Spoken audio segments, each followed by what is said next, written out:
Hello guys, welcome to my channel. Today we are going to see how to change controls in Pokemon Legends. I'll show you guys how to do it. Open up the game, go to options and go to settings and go to input and here are the controls. You can check my video description for this text used in my video, in-game function and the keys you can use in-game and the explanation what it does.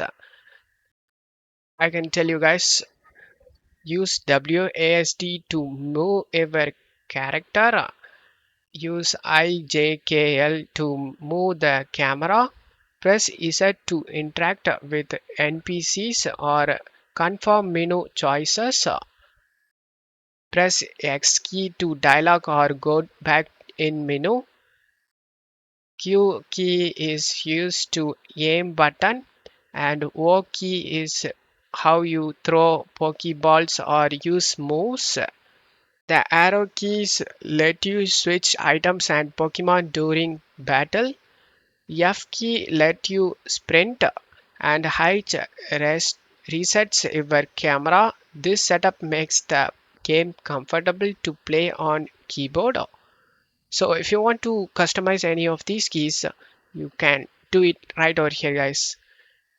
Just as you can see, this is the movement keys, WSAD. If you want to change it any of these buttons, then just click on the key icon over here and press the key that you want to change and the key will be saved guys. So just press the apply and OK for save changes and the key in-game settings will be saved. I'm not gonna change anything because this is perfect for me and I hope this video helped you guys. If the video helped you, don't forget to leave a like guys. Thank you.